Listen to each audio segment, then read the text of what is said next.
Hello students, स्वागत है आप सभी का मेरे यूट्यूब चैनल में। आज हम लोग डिस्कस करने वाले किरचॉफ लॉ के बारे में, जिसमें हम देखेंगे किरचॉफ करंट लॉ। अब यहाँ पे आप देख सकते हो, at any node the algebraic sum of incoming current is equal to algebraic sum of outgoing current. तो यहाँ पर ये जो लिखा हुआ है नोड है ना, वैसे आपने पढ़ा होगा शायद कि कुछ ऐसे भी एलिमेंट आते हैं, जैसे कि एक्टिव एलिमेंट के बारे में हमें पता होना चाहिए, पैसिव एलिमेंट है, यूनिलेटरल एलिमेंट है ना, लीनियर सिस्टम, नोड, ब्रांच। तो सबसे पहले हम जानकारी लेने वाले हैं इनके बारे में। Active element, passive element, unilateral, bilateral, linear है ना, ब्रांच, लूप, नोड के बारे में हम डिस्कस करेंगे। तो आपको पता होगा कि एक्टिव एलिमेंट किसे कहेंगे। तो एक्टिव एलिमेंट ऐसा होता है कि ये जो पावर जो होगा उसको क्या करेगा, डिलीवर करेगा, है ना, पावर को डिलीवर करेगा। जैसे कि हम बात करें कि इंडिपेंडेंट करंट सोर्स है, इंडिपेंडेंट वोल्टेज सोर्स है, ये जो होते हैं एलिमेंट वो एक्टिव एलिमेंट होते हैं। उसके बाद बात करें पैसिव एलिमेंट की, तो पैसिव एलिमेंट क्या करेगा, तो जो पावर होगी उसको क्या करेगा, कंज्यूम करेगा, है ना, पावर को क्या करेगा, कंज्यूम करेगा। तो इसमें जो एग्जाम्पल होगा रेजिस्टेंस, इंडक्टर और कैपेसिटर, है ना, ये एग्जाम्पल है पैसिव एलिमेंट का। उसके बाद है यूनिलेटरल एलिमेंट। ये जो यूनिलेटरल एलिमेंट है ना, इसमें हम क्या कर सकते हैं कि जो हमारा जो एलिमेंट होगा वो वर्क करेगा, एक ही डायरेक्शन में वर्क करेगा। जैसे कि हम बात करें डायोड, तो डायोड जो होगा वो यूनिलेटरल एलिमेंट है। क्यों? क्योंकि उसमें जो फॉरवर्ड बायस आपने पढ़ा होगा कि जो करंट जो फ्लो होगा वो एनोड टू कैथोड होता है ना, यूनिलेटरल एलिमेंट में। तो इसमें जो यूनिलेटरल जो होता है एलिमेंट, इसमें आपको क्या याद रखना है कि विच elements work in only one direction, एक ही डायरेक्शन में ये काम करेगा। और बायलेटरल एलिमेंट जो होता है वो दोनों डायरेक्शन में काम कर सकता है। जैसे कि रेजिस्टेंस जो होता है उसकी फिक्स पोलरिटी नहीं होती, है ना। उसके बाद बात करेंगे हम लीनियर सिस्टम के बारे में। तो लीनियर सिस्टम में क्या होता है कि when output changes in the same way as input changes, this type of system is called, इसको क्या बोलेंगे, लीनियर सिस्टम बोलेंगे। जैसे कि आपको पता ही होगा कि जो ओम्स लॉ होता है, ओम्स लॉ में जो वोल्टेज और जो करंट होता है उसको जो डायरेक्शन होती है, फ्लो करने की जो डायरेक्शन होती है ना, वो लीनियरिटी की फॉर्म में होती है ना। और हम बात करें नोड की, नोड क्या होता है, व्हेन टू और more than two positive element join together, उसको हम क्या बोलेंगे, नोड बोलेंगे, है ना। उसके बाद हम बात करेंगे ब्रांच के बारे में। और ब्रांच जो होती है एक्चुअली वो क्या होती है कि it is a connecting path between two node, है ना। हम ऐसा बोल सकते हैं कि सपोज यहाँ पर एक नोड यहाँ पर N1 है ना, और यहाँ पे आप देख सकते हो दूसरा जो नोड है N2 है। It is connecting path between two node, तो उसको क्या बोलेंगे, हम ब्रांच बोलेंगे। और लूप हम लूप किसे बोलेंगे, तो आपको शायद पता होगा कि हम इसको लूप बोल सकते हैं। ये जो होगा ये क्या होगा, ये लूप होगा, ठीक है ना। आई होप आपको समझ में आ गया होगा। चलिए यहाँ पर बात करते हैं हम। तो यहाँ जो किरचॉफ करंट लॉ जो है उसमें आप देख सकते हो कि यहाँ पर एक नोड है, ये जो हमारा पॉइंट होगा ये जंक्शन पॉइंट है। तो यहाँ से क्या हो रहा है कि जो करंट हो रहा है, करंट जो है वो कुछ करंट जो हो गए वो कहाँ अंदर जा रहे हैं, ठीक है, कुछ करंट जो है बाहर आ रहे हैं, है ना। तो यहाँ पर आप ऐसा लिख सकते हो कि जो इनकमिंग करंट है, यहाँ पे क्या incoming current is equal to क्या होगा, आउटगोइंग करंट होगा।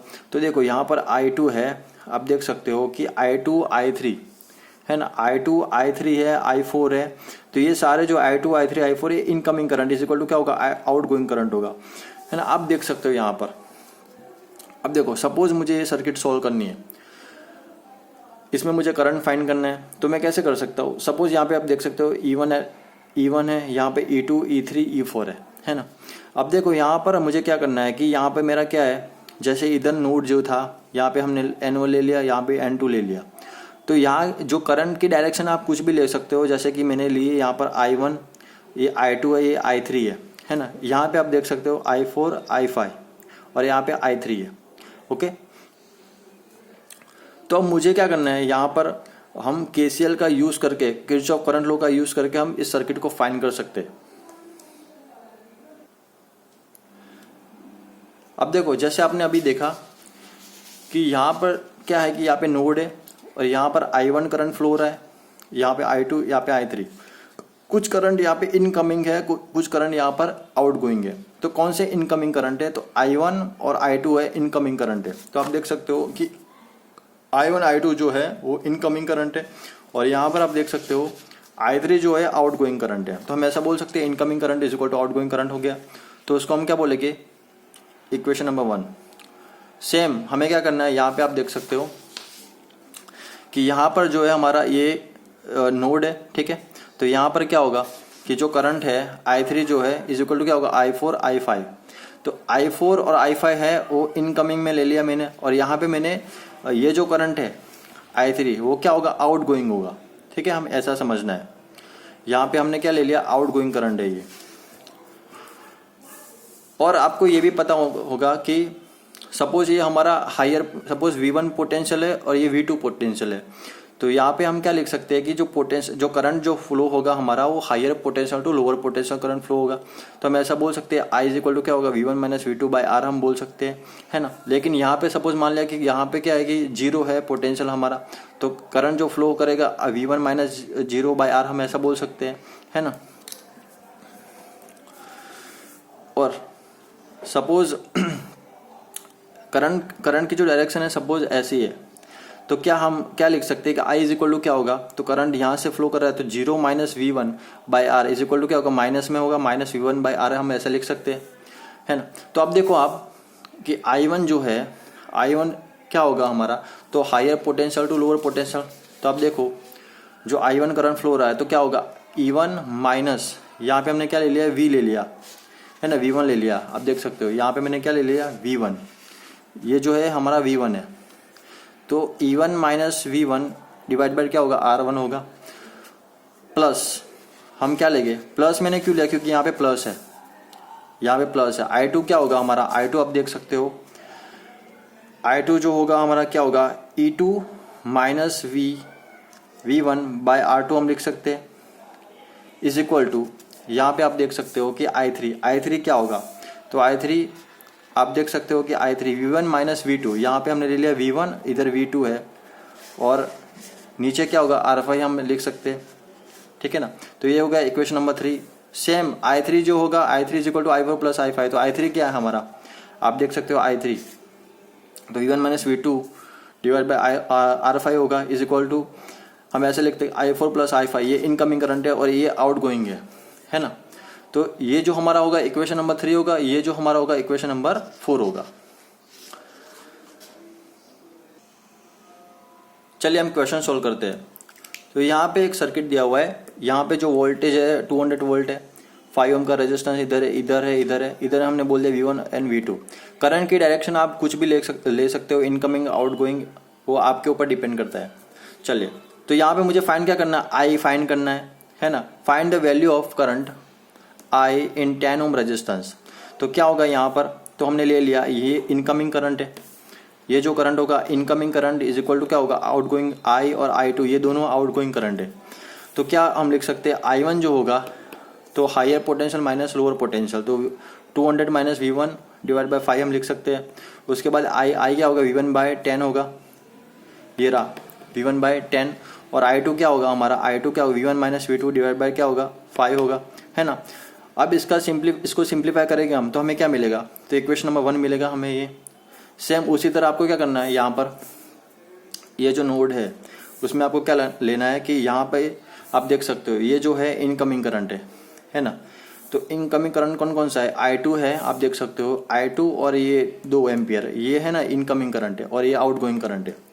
तो हम ऐसा लिख सकते हैं यहाँ पे हम क्या करेंगे? नोड 2 पर हम क्या करेंगे? तो KCL अप्लाई करेंगे यहाँ पर। तो क्या होगा? तो I2 क्या होगा? V1 minus V2 divide by 5 होगा, प्लस 2 हम लिख सकते हैं। I3 हमारा आउटगोइंग करंट है V2 माइनस 50 डिवाइड बाई 5, है ना। इसको सिंप्लीफाई करेगा तो हमें क्या मिलेगा? V1 minus 2V2 divide is equal to क्या मिलेगा? माइनस 60 मिलेगा। अब इक्वेशन नंबर 1 और 2 जो है उसको क्या करेंगे? हम कंपेयर करेंगे तो हमें V1 क्या मिलेगा? 115 वोल्ट मिलेगा। और हमें फाइंड क्या करना है? I फाइंड करना है। तो I कैसे फाइंड करेंगे? तो I इज इक्वल टू क्या होगा? V1 बाई 10 होगा। तो I is equal to V1 by 10, तो V1 इज इक्वल टू हमें क्या मिला? 115। तो हमें क्या मिलेगा? 11.5 एम्पियर। ठीक है ना। यहाँ पे आप देख सकते हो दूसरा क्वेश्चन है find the value of I in a given circuit. तो आपको क्या करना है, यहाँ पे फाइंड क्या करना है, आई फाइंड करना है सेम। तो मैंने यहाँ पर V1 ले लिया है, ठीक है, ये नोड पर मैंने V1 ले लिया है। अब क्या होगा, यहाँ पे हमने मान लिया करंट ये इनकमिंग करंट है ना, और ये जो I2 है वो भी इनकमिंग करंट है, और I जो हमारा आउटगोइंग करंट है। तो हम ऐसा लिख सकते हैं, हम क्या करेंगे, KCL को अप्लाई करेंगे। तो I1 plus I2 is equal to I होगा हमारा। तो ये higher potential minus lower potential, तो 200 minus V1/5 plus 100 minus V1/5 है ना, ये भी इनकमिंग है, और हमारा I जो है आउटगोइंग करंट है। और इसको सिंप्लीफाई करेंगे तो हमें क्या मिलेगा, V1 is equal to 100 volt मिलेगा। अब मुझे फाइंड क्या करना है, आई फाइंड करना है। तो I इज इक्वल टू क्या होगा, V1/5। तो V1 हमें क्या मिला था 100, तो हमारा जो करंट होगा वो क्या होगा 20 एम्पियर। ओके।